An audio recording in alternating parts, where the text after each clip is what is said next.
There's a moment that happens the first morning you wake up in a house that used to hold 2 people, or 3, or 4. The coffee maker sounds different when it's only making 1 cup. Nobody prepares you for how loud silence can be. But here's the thing nobody tells you. Living alone after 60 isn't a tragedy. For a lot of people, it's a chapter. And like every chapter, it goes better when you know what to expect. Let's start with something that might surprise you.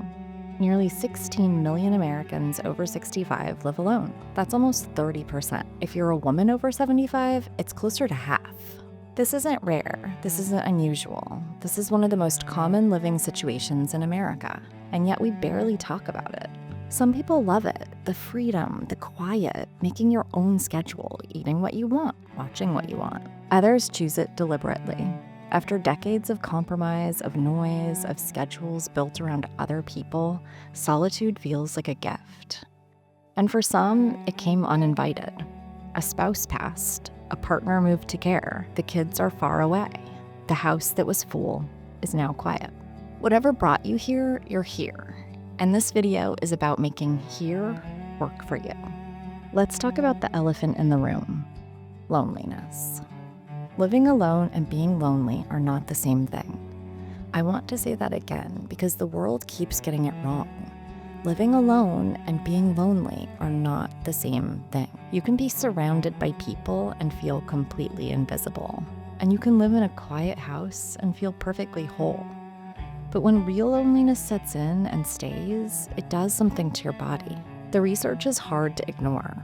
Chronic loneliness increases your risk of heart disease by 29%, stroke by 32%, and dementia by 50%.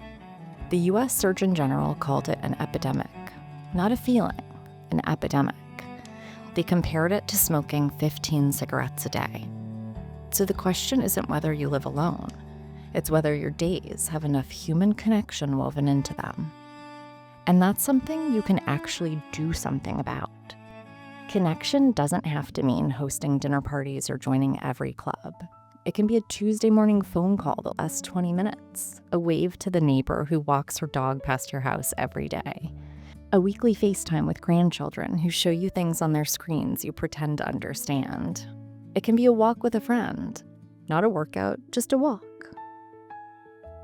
Now, here's the part that every article jumps to first, and I think that's a mistake. Because leading with safety makes it sound like your home is trying to hurt you. It's not. But a few small changes can take away the worry. Falls are the #1 injury for adults over 65. 1 in 4 will fall this year. But most falls happen because of things you can fix in one afternoon. Lighting. It's almost always lighting. The path from your bedroom to the bathroom at 2 a.m. shouldn't be a guessing game. Reaching. If you need a chair to get to your everyday dishes, it's time to move the dishes, not buy a taller chair. The goal isn't to make your house look like a hospital. It's to make your house work the way your body works now, not the way it worked at 40. And if you live alone, please consider a medical alert device. I know what you're thinking. I fall in and I can't get up. That commercial did more damage to the reputation of a life-saving device than anything in marketing history. Modern alert systems are small, waterproof, and some don't even look like medical devices. They're just peace of mind, for you and for the people who love you. One more thing, someone who isn't you should have a key to your house. A neighbor, a friend, a family member. Not because something bad will happen, but because locked doors are a bad combination in an emergency. Your home should be the safest place you know. A few small changes and it will be. Here's what nobody warns you about. When you live alone, structure doesn't happen by accident anymore. There's no one else's schedule pulling you out of bed, no lunch to make for someone, no shared evening routine. And that freedom, which sounds wonderful, can quietly become drift. Days that blur together. Tuesday feeling exactly like Saturday. Meals that become whatever's easiest instead of whatever's nourishing or sounds the best. The antidote is simple: anchors. Small things that give each day a shape. A morning walk, not just because you need the exercise, but because it means you're dressed and outside before 9 a.m. A meal you cook, even if it's just for one.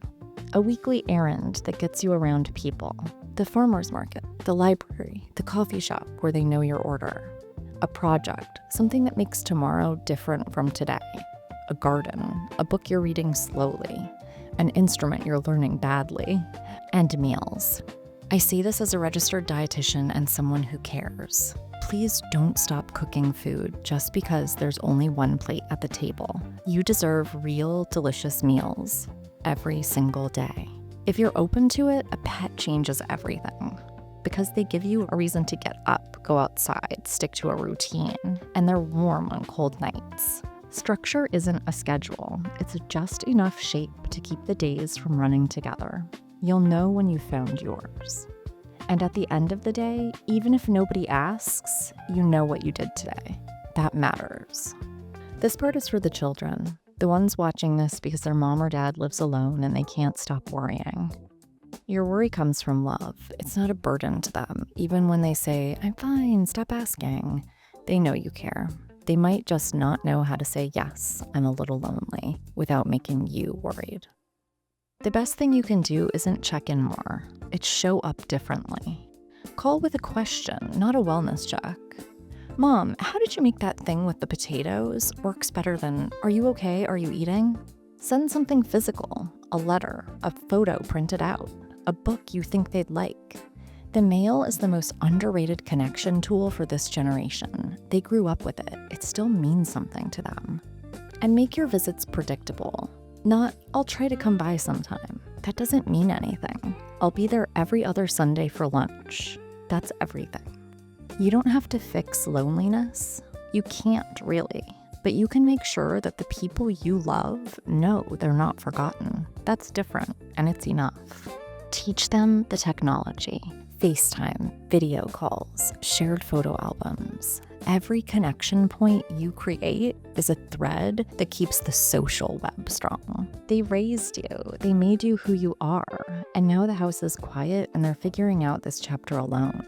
Living alone after 60 is not a problem to be solved. It's a life to be lived.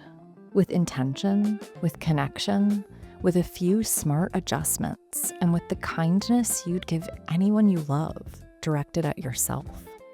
Some days will be hard. Some nights will be long. But most mornings, the coffee will taste good, the light will come through the window, and the day will be yours. Entirely, completely yours. And that's not a small thing. This is Ripening on the Vine. If this helped you, or if you know someone who needs to hear it, share it. We'll be here.